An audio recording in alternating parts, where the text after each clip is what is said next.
Imbes na sa tulay, tanging lubid ang gamit ng mga estudyante sa Asuncion, Davao del Norte para makatawid sa ilog at makapunta sa paaralan.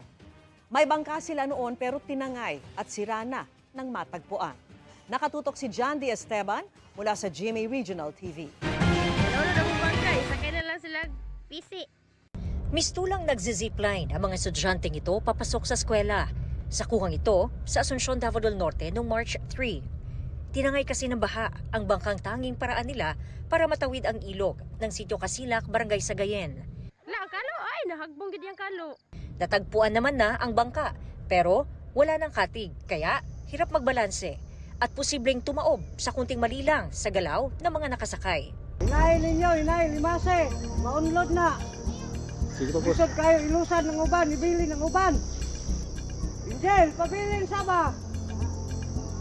Oh, kamay lang kay glutaw ng dulong.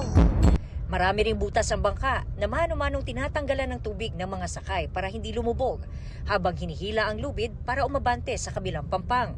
Kung walang kasamang nakakatatanda, ay ang mga maliliit na braso ng mga estudyante ang hihila sa lubid na nakakabit sa kinakalawang na kable. Wala may laing choice kay maura man na amo ang sakyanan jud padung diri among padung eskwelahan. Kunang ni jud na mo kuan ma'am kanang hanging bridge. Dili mo sa katabok, irigera po min kalit. Estudyante, ma'am, nara, imo yun ang yatod.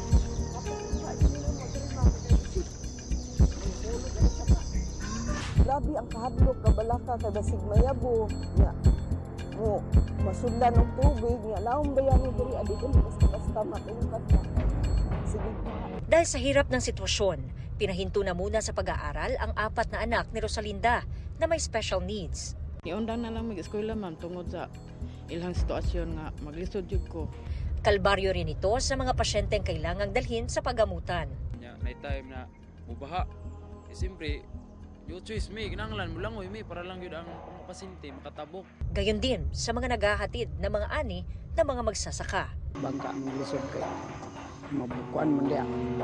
Matumba, maiyabu pa og daghang karga. Ugay na na mo yan doon. Pagyanan diri kay kung sa mong kalisod na mo. Mula sa GMA Regional TV at GMA Integrated News, John D. Esteban, nakatutok 24 oras.